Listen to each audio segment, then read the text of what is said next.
घड़ी क्या करेगा तू ध्यान और भजन, जब पानी सर से उतर जाए। अरे भाई, पत्नी भी कमा रही है, पति भी कमा रहा है, बात बुरी नहीं है, पर पत्नियां कमा कमा करके यदि ये कहने लग जाएं कि हम कमा रही हैं तो क्या होगा? तो क्या आपके रिश्ते चल पाएंगे? हाँ, दोनों कमाएं, अच्छी बात है, पर दोनों अपनी अपनी कमाई की एक दूसरे को अकड़ ना दिखाएं। कमाओ, अच्छी बात है, अकड़ थोड़ी दिखानी है। रिश्तों में अकड़ ना हो, रिश्तों में अहंकार ना हो। पत्नी सोचती है मैं इनसे श्रेष्ठ हूं, पति सोचता है मैं तुझसे बड़ा हूं। ना, तुम दोनों में से कोई बड़ा छोटा नहीं है।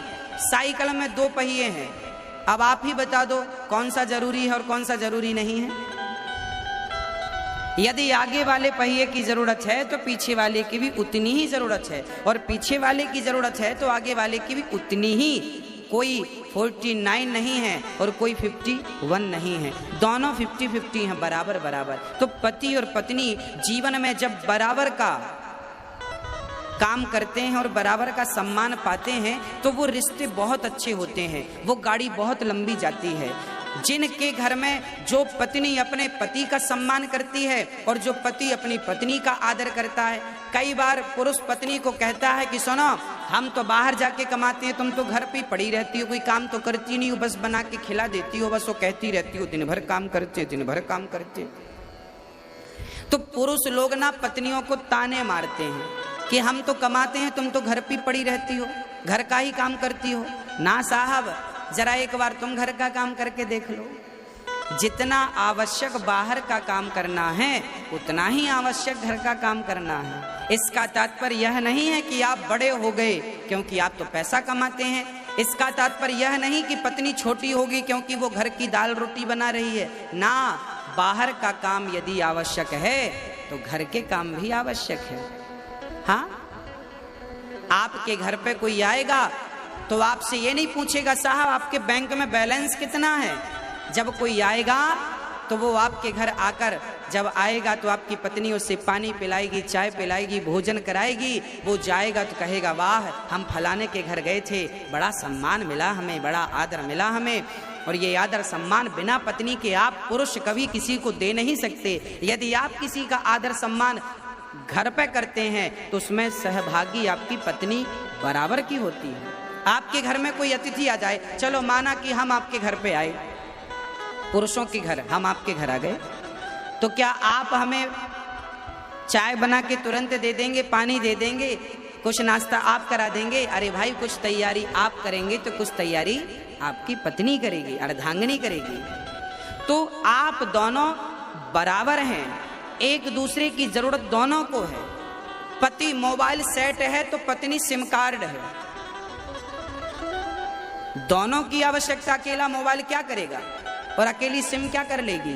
तो पति तो मोबाइल है और पत्नी सिम कार्ड है, सिम है। जैसे मोबाइल के भीतर सिम होती है, ऐसे घर परिवार के भीतर ही तो नारी होती है। हाँ, बस थोड़ी सी समझदारी की जरूरत है। यदि हम भारत के लोग ये थोड़ी सी समझदारी रखें, पत्नी और पति थोड़े से समझदार हो जाएं, पति पत्नी का आदर करने लग जाए और पत्नी अपने पति का सम्मान करने लग जाए, तो फिर जो आपका घर है वो घर नहीं रह जाएगा, आपका घर स्वर्ग बन जाएगा। कि यही तो स्वर्ग है, जहाँ अधिक प्रेम है, जहाँ सुमति तहाँ संपत्ति नाना, और जहाँ कुमति तहाँ विपत्ति निदाना। जहाँ प्रेम है पत्नी का पति से, पति का पत्नी से। अरे भाई, राम का कितना प्रेम था सीता से कि रावण से पंगा ले लिया, समुद्र में पुल बना दिया। लोग कहते हैं प्रेम की निशानी ताजमहल है। ना साहब, प्रेम की निशानी नहीं है, प्रेम की निशानी तो राम सेतु है, जो राम ने सीता की प्राप्ति के लिए समुद्र में सेतु बना दिया। और सीता के सिवा राम ने कभी पराई नारी को नजर उठाकर नहीं देखा।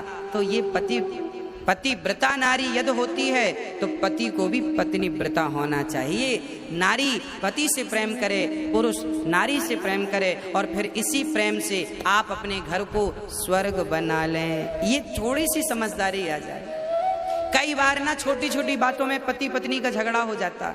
एक बार हमने देखा, एक चर्चा हम तक पहुंची, बोले एक बार ना पति न्यूज देख रहा था टीवी पर, तभी पत्नी का सीरियल आने का टाइम था। अब पत्नी बोली जरा रिमोट हमें दे दो।